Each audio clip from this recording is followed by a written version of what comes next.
Here we all are.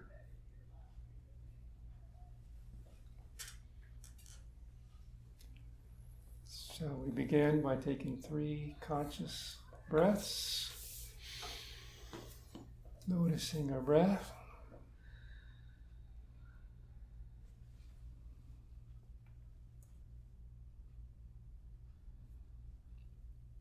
And with a deep in-breath.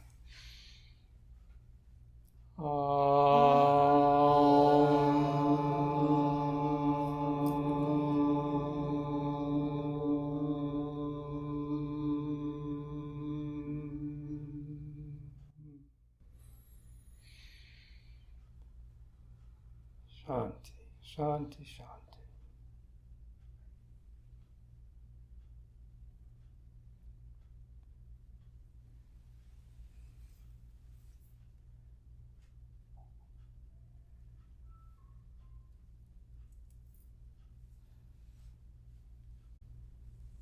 You picked a good day to come to Second Tier Circle. This is going to be a great session. Reality just ahead. There are 2 realities. The scientists just study one, but there's another one. So we're on the path to discovering that reality as described in the Bhagavad Gita, which translated is the song of the Lord. Just like we were doing salsa song at church today, this is the song of the Lord. Maybe we should dance as we always listen to these beautiful slokas. We're going to start off with some slokas or verses, and we'll start with the one we ended up with last week, and we're going to take a little new direction. So here we go. This is from chapter 6, number 24. The verse says, completely let go all personal desires and expectations.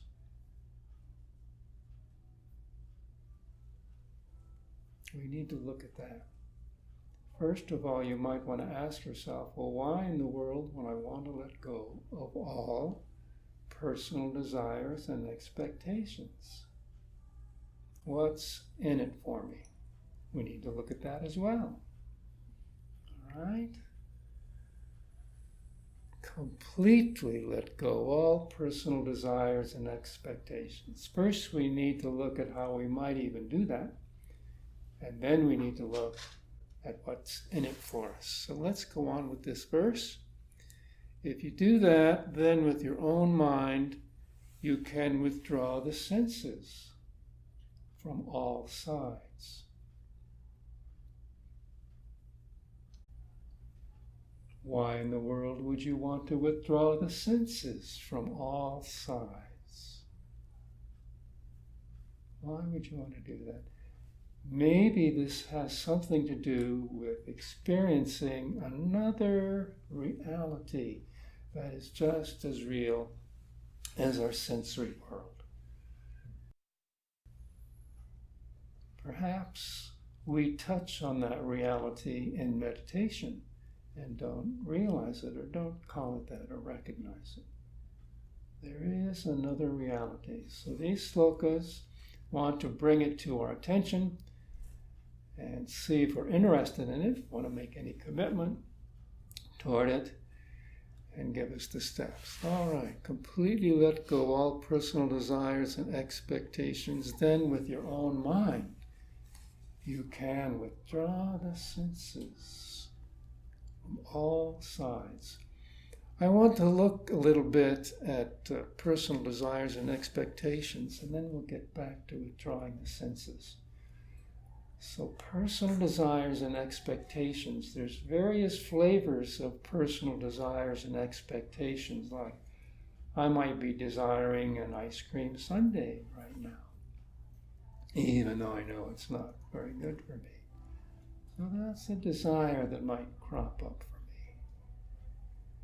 There's a whole other group of desires that are really tougher to deal with. Now let's look at those tougher to deal with ones first. So to do that, we're going to jump back to chapter 2 and look at a sloka we've looked at before. Here we go. You have a right to your actions. So these are desires associated with actions. You have a right. This is not a right and wrong right. This is a spiritual right. What comes up for you as right, as an action, you have a right to. Sometimes we think about what we should do, but other times we just act spontaneously from ourselves.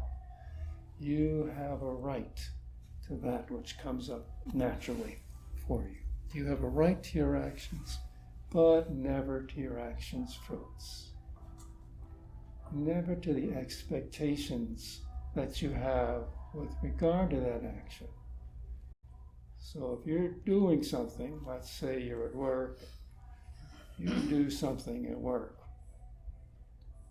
and it's really great, and you're expecting some acknowledgement about how great this is, of course you're in trouble, aren't you? Because there's going to be someone who says, well, that's not very great, actually. Let me point out a few things wrong with it. What happens? You get dejected. Because you had an expectation they were going to like it. You have a right to the action, but never to your action's fruits. Act for the action's sake. If the act comes up within you spontaneously, can you just act for the action's sake? And of course, not be attached to inaction. Inaction comes up when what you need to do or supposed to do comes up for you, and then the mind kicks in and says, well, maybe they won't like it. Or maybe I should, or maybe I shouldn't. Well, actually, and the mind puts a veil in front of what is yours to do because it came up for you naturally and spontaneously. So you could revert to inaction. This wonderful, powerful sloka, which I've memorized, has the whole picture along with the one that's coming up next. You have a right to that which spontaneously comes up for you, but never to those actions' fruits. Act for the action's sake, and do not be attached to inaction. I'm just curious, when you realize that you're in that results expectations moment, how do you get back to letting go? You may or may not be able to do that, is my experience. I have expectations, for example, when I go to my poetry group and I open my heart and read my poem. My expectation is they're going to love it and say, attaboy, Steve, that's one of your better ones, good job. But that doesn't always happen. Sometimes, and there's one person in particular says, well, that's a cliche down in there, and you shouldn't use cliches in your poem. They're stale. We like fresh things. And then I'm crestfallen because someone didn't like it. I prepare myself beforehand with these sayings so I won't be subject to my actions' fruits, but I haven't quite got there yet. And even afterwards, when I'm dejected, I haven't got to the place where I can step back from those quite yet. Usually it takes me some separation. I have to get away from it. And maybe even the next morning when I look back on it, breathe into it, and notice that I had an attachment to my actions' results. So that's my spiritual path. Back from it when I'm able to. Did that answer your question? That's how we're raised. It's how we raise our children. You teach them if they put their hand on the stove, it's going to get burned. So when you have an action, the result of the action will modify what you do the next time. Yes. So it's kind of hard to jump straight to the not worrying about being burned on the stove. Yes. Yes, there are some actions for which our learned response are useful, like putting your hand on the stove. There are other actions for which our learned response may not be as supportive of who we are. And can result in inaction. I mean, you can beat the life out of a child emotionally so that they just are afraid to do anything, which is not. Yes, of course. So our spiritual commitment and challenge is to be discerning and know which actions have expectations that come up for me that are not very useful, I need to step back from, and which actions, the expectation, oh, there, I touched that hot stove again, serve me, don't touch the hot stove. Maybe the difference is that you learn that you can choose your expectations. You can choose whether or not you have expectations, rather than just going straight there. And that's Well, I hope this so. Sloka gives you. I'll try and keep that in mind in my next poetry class. Well, you do keep it in To mind, choose obviously. my reactions. Yeah. So there's the challenge, and we can make a commitment. So do not be attached to inaction. And there's a little more. 28, self-possessed, resolute act, possessed with the self, letting our actions come from the self. Self-possessed and resolute.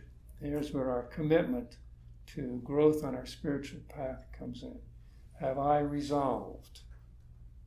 I'm going to do my best not to be reactivated when I've done what is mine to do. Can I not lose my peace? Whether there's praise or censure. Praise. Good boy, Sam. Well done.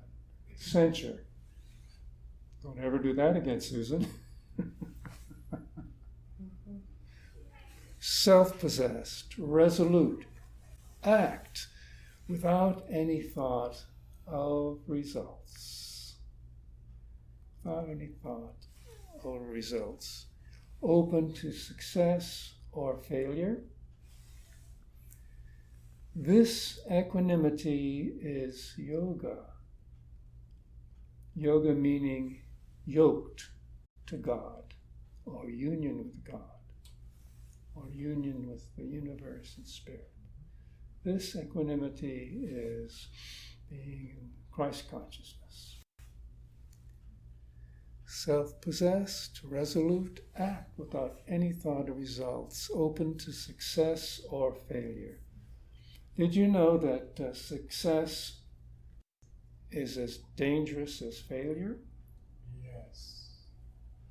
Success is as dangerous as failure. Why is success as dangerous as failure? You probably want to know. Inquiring minds. Because success and failure are both phantoms that are brought up by thinking of the self. I, me, mine, you, yours. When we no longer think of our true self as self, got it? When we no longer think of our true self as the I, me, mine self, what is there to fear? Let's look a little deeper at that. It reminds me of when we're singing in the sanctuary and we're all in tune, listening and singing the words on the screen, that we're away from that separation. We're kind of that yogi, the one, the unity. Yes, and we can learn, as you point out, to be more discerning as to when we're in this state of yoga or union with the divine. Rev Russ talked about it in the sermon today. He called it a numinous moment. Numinous. He said he experienced a numinous moment this morning. He said he sometimes experiences when he's giving sermons. He experienced a numinous moment when he was in the men's group, he shared. And in that numinous moment, what happens to thoughts and judgments, I, you, they drop away, and you're just in what Satchidananda describes as pure space, or a vastness of being, pure space. The words don't do it justice. I don't know that word. Numinous. Mm-hmm. Look it up. Welcome to the second service. No. It was really nicely said. Yeah, you described it really well. Oh, you did? Okay. It's a good word. Let's thank you, Sam. Let's go on and look at some other perspectives on this. This comes from a thought from the day that I subscribed to from Tuesday, September 24th. We must not wish anything other than what happens from moment to moment. All the while, however, exercising ourselves in goodness. Saint Catherine of Genoa. We must not wish anything, no expectations, desires, or results, other than what happens from moment to moment. All the while, however, exercising ourselves in goodness. Another way of looking at it. Let's look at what Eknath Eswaran has to say about this. Here's Eknath Eswaran's commentary. He says a tremendous amount of our vital energy is squandered in the vacillations of the mind. What's going to happen in the future? My God, what happened in the past? Vital energy squandered in vacillations of the mind. If things go our way, we get elated. If things do not go our way, we get depressed. Praise. Attaboy, Steve. Things don't go our way.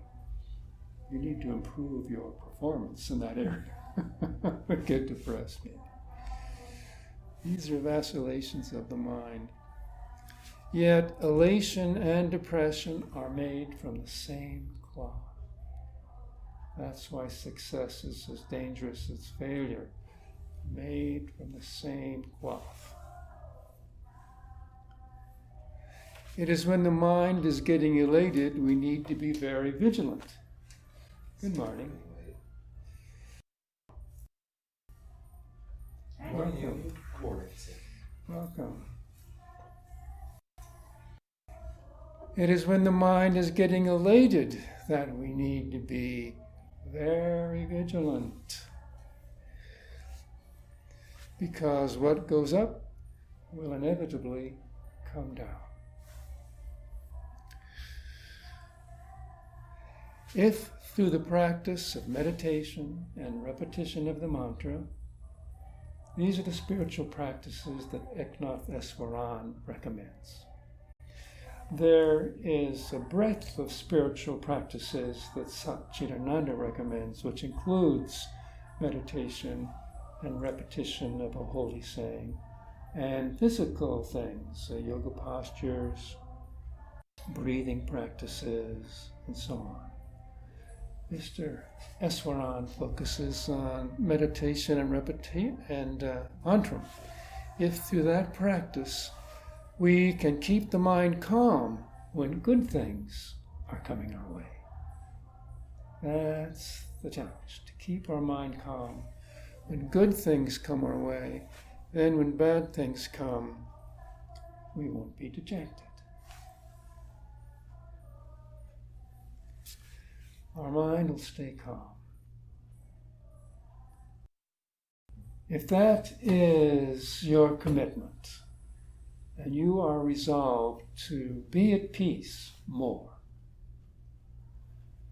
Are you committed to be at peace more? Which means having a calm mind. And we have to look at ourselves. Everyone is in a different place and has different commitments. Satchidananda recommends that we commit ourselves to being at peace for the most fruitful and joyful life. Many benefits, which he's going to talk about now. Be at peace and have a calm mind. Are we resolved to head in that direction? If so, we're going to do some of these spiritual practices, right? So we have to look inside ourselves and see what our resolve is. Self-possessed, resolute act with no thought of results, open to success or failure.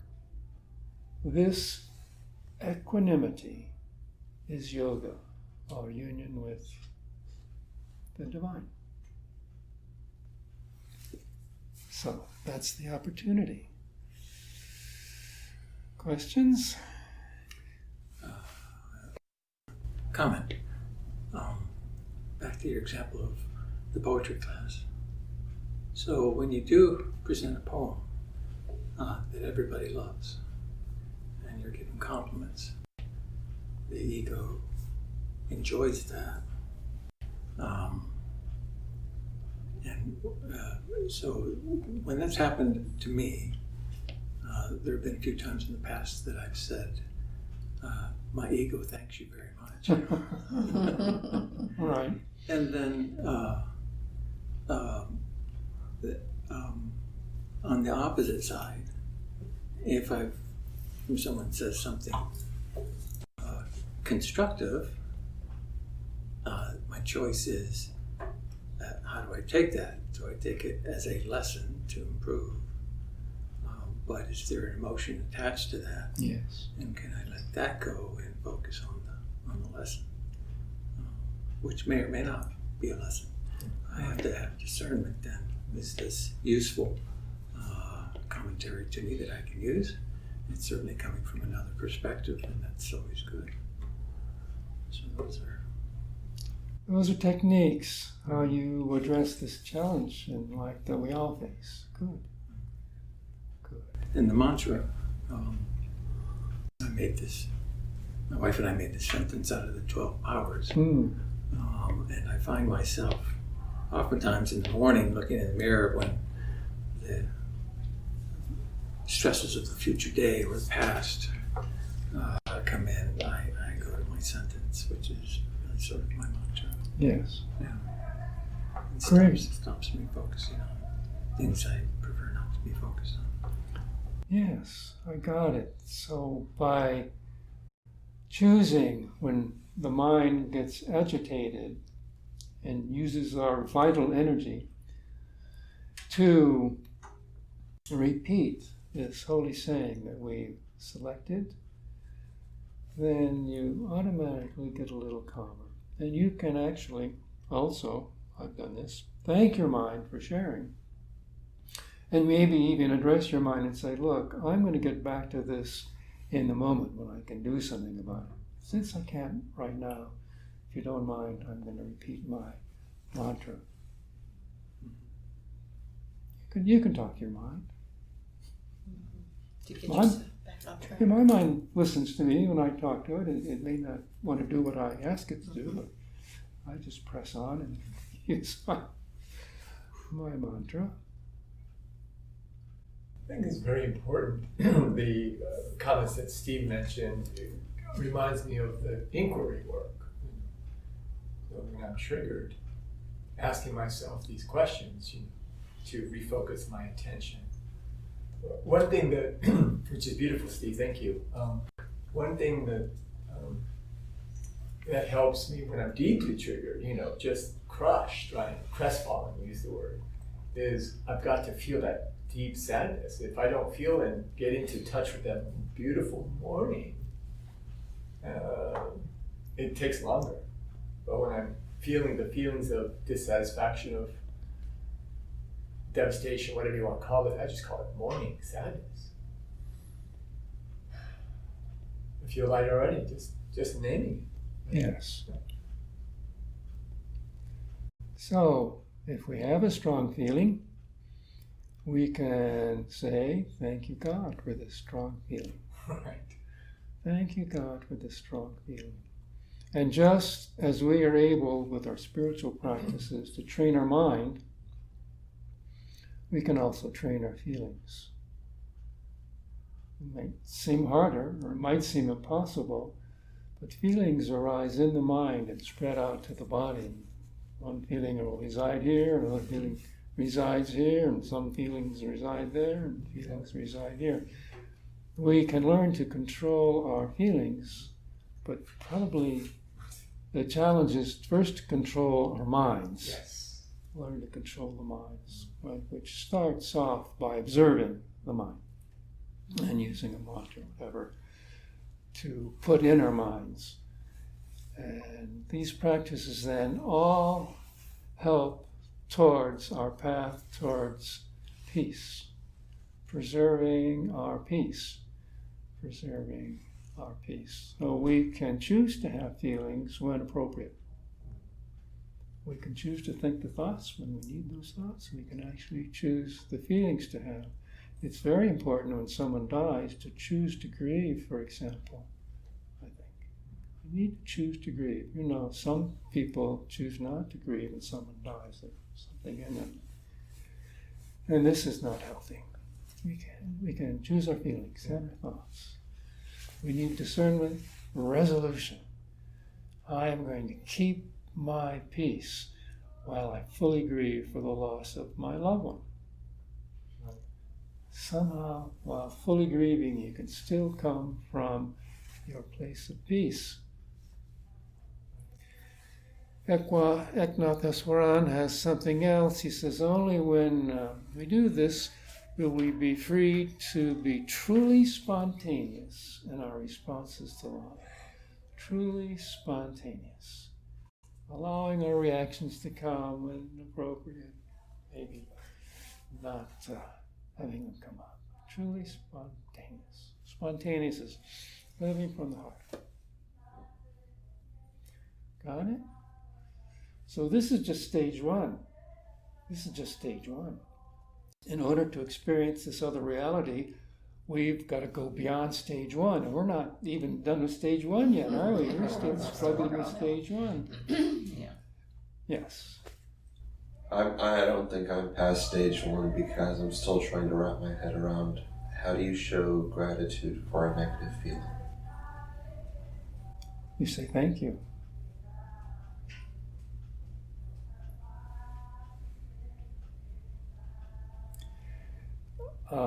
I don't have all the answers. We all have to find our own answers. But what comes up for me is when I have a negative feeling, first I separate the negative feeling from me, my true self. Rather, it's an artifact of my ego and my mind. What am I telling myself? So the negative thought comes up, and if it's a really strong negative thought, a negative feeling is going to arise along with the thought. First the thought, then that strong negative feeling, which we don't like. Negative feeling. And it may reside in our shoulders and our throat. We need to say something, our eyes. We can then choose to address our mind where this resides. Say, thank you for sharing. Thank you for sharing, just by taking a slight step back. It's sort of how, like, we feel pain to understand what we should avoid, learn to avoid, for permanent injury or something like that. Sure. Like, if we didn't have a sense of pain, we would probably end up a lot more injured and messed up than we actually are. Right, so thank you for my pain.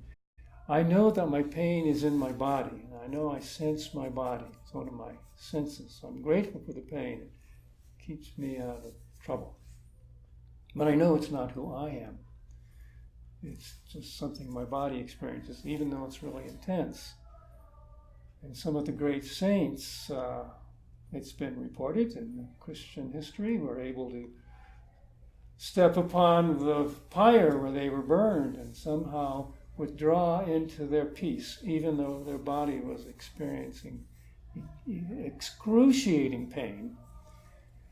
And from their peace make these remarkable statements. Who was it? Sebastian, one of those guys? They were burning him on a spit. And he said to his burners, he said, "I think this side is done. You can turn me now." Oh my God. Feeling the pain and sharing the truth.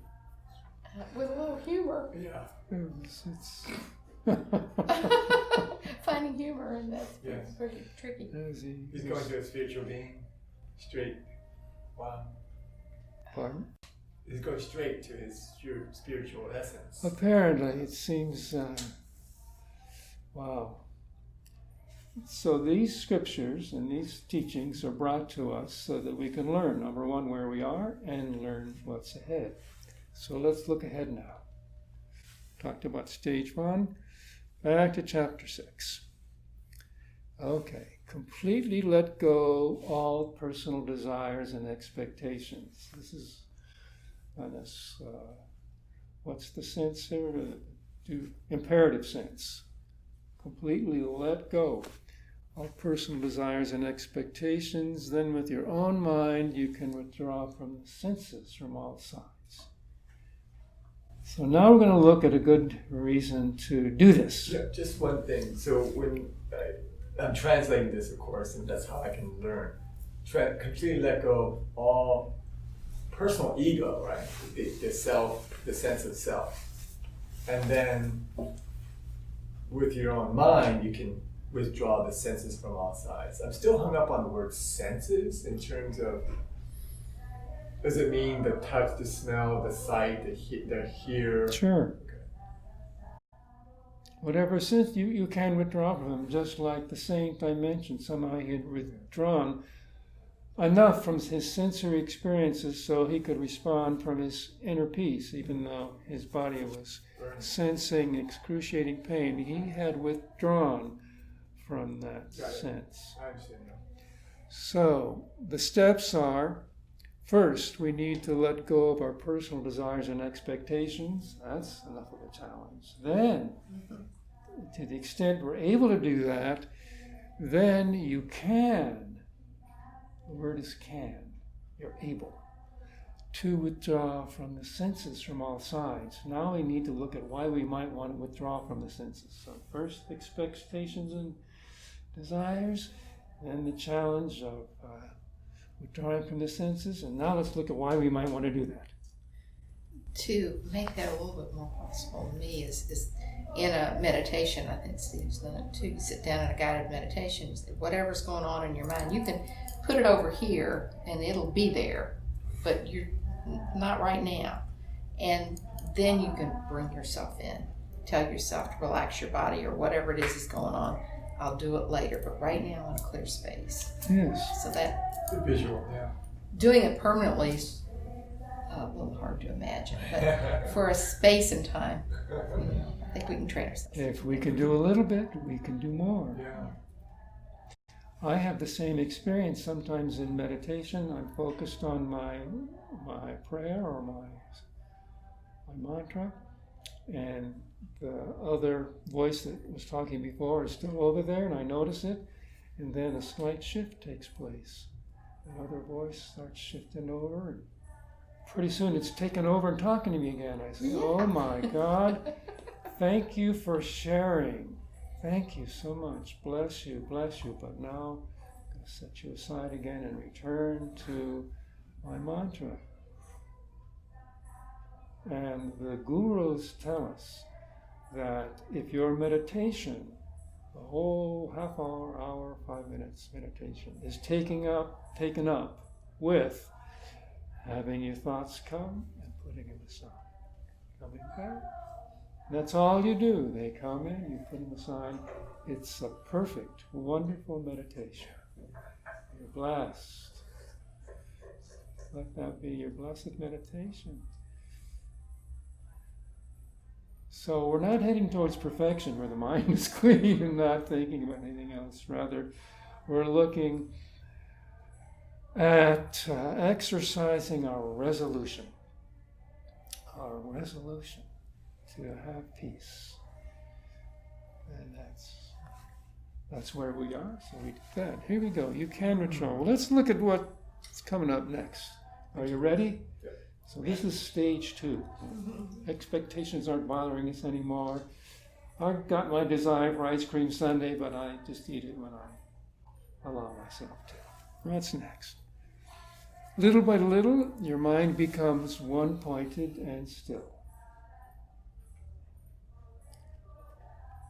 So through the practices of not letting your desires and expectations run you, and of learning to withdraw from the senses, you've still got them, but you're existing in your peace as you experience the senses.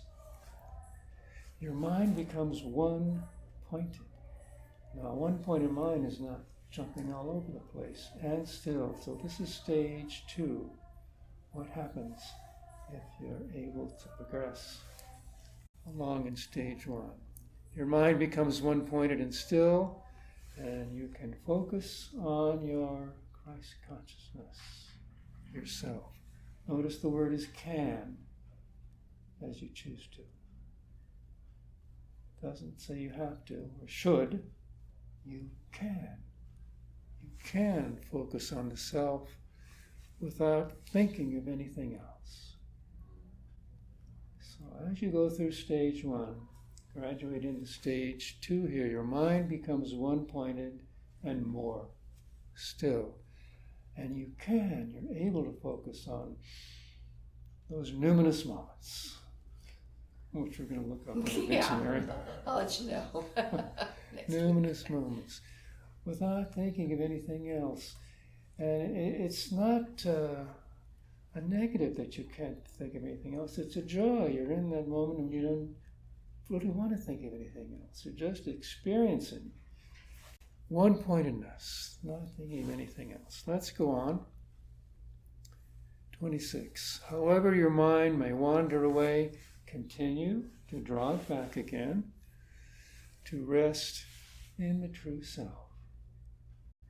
Once you can rest in the true self through the practices, continue to draw it back again, however your mind may wander away.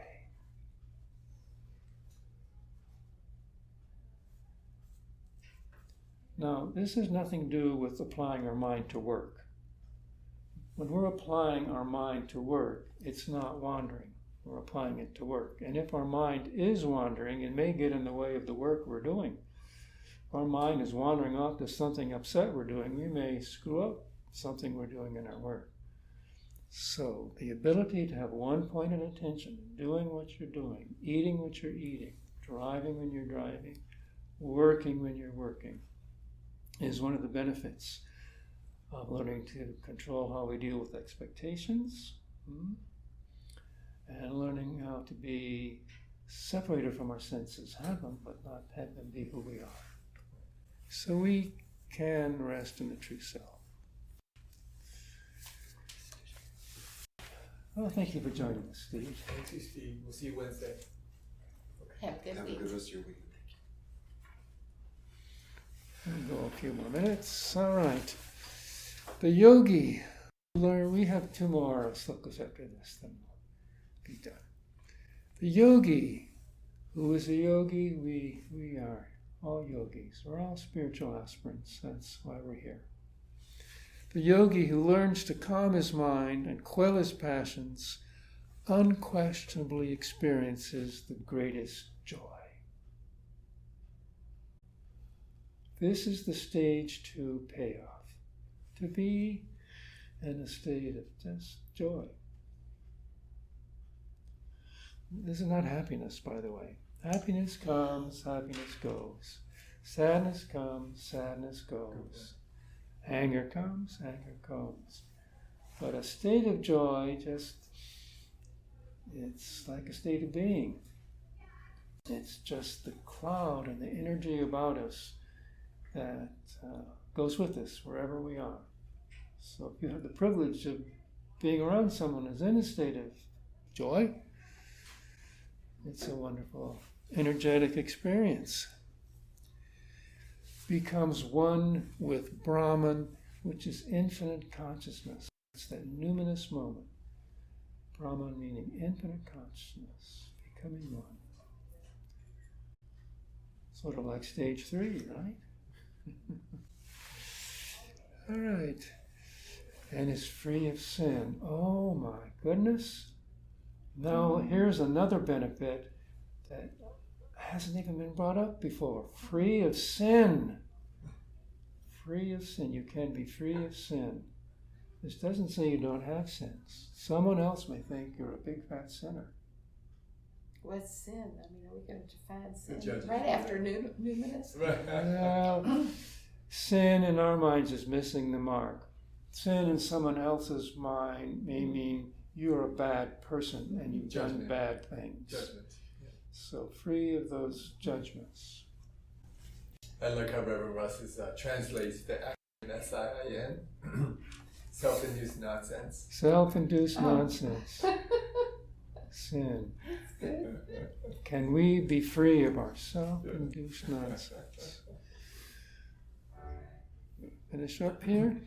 All sins fall away from a yogi. All of these judgments, who continually directs his mind in this way, he naturally ascends to experience that infinite bliss, Brahman. This is the goal from progressing through these 3 stages. All right, one more. As your mind becomes harmonized through yoga practices, you begin to see the Atma, the Christ consciousness, in all beings. You can see the Christ consciousness in all beings. Now, all beings doesn't have exclusions. It includes everybody who's running for office, for example. No exclusions. Maybe we can't see that now, but through these practices, you begin to see the Atma, Christ consciousness in all beings, and all beings in yourself. How can we see both the people we approve of and those we disapprove of in our capital S self? You see the same self everywhere and in everything. You see the same self everywhere. People, in rocks, in the sky, in a piece of dung. You see that same self in everything. Well, that's enough for today, isn't it? Any questions or comments before we close? That's a powerful one. I mean, sometimes I'm about the point where I'm going to correct or fix, or give advice, and I realize that I don't think I would want the same advice. I'd want for me to ask almost to the point of which that gives attention to it, and see if the person is ready to receive. Because oftentimes, if somebody has a question, I'm focusing on the computer, and I'm typing away, I'm focusing on an email or a thought, and doing some work, and I'm interrupted. Then what happens is they need help, and yet I'm focusing, and there's a point at which, for me, I'm judging them. Why you're bothering me, right? I'm focusing on something important, and they're focusing also on something important. And of course, I have the knowledge and I can get them through it. So I need to get back to be direct and resolute, let go of the thought, and share the humanity of both of what we need. We both need help. Both need help, yes. So can you have one-pointed attention? When you're on the computer, you're on the computer. When someone interrupts you, can you choose to interrupt your one-pointed attention from the computer and give that person one-pointed attention? And then, depending on what's appropriate, can you tell that person, all right, I'm going to give some time now to answer your question? Or perhaps can you tell that person, I really need to finish the work I'm doing here. Would you be willing to meet with me in 5 minutes so I can go over this question? And if they're not willing to meet in 5 minutes, well, how about in 10 minutes or half an hour? Good. Once that's established, thank you. Return your 1 point of attention to what you were doing with peace in your heart and gratitude. Never having lost your peace. Well, that's the... Yeah, that's the goal. It's a wonderful experience. It's basically it's MBC, practical communication skills, which is, Yes. speaking from the heart space with our needs in mind and making the requests with honesty and integrity so that all needs can be met. It's beautiful practice. Thank you. We have so many alternatives that we can use to support ourselves in being who we are truly meant to be. Thank you, God. Let's close now by focusing on our breath for 3 deep breaths.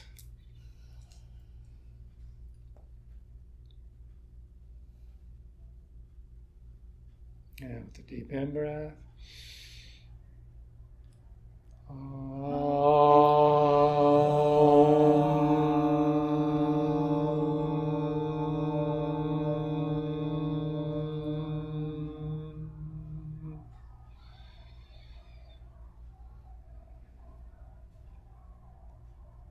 Shanti, Shanti, Shanti.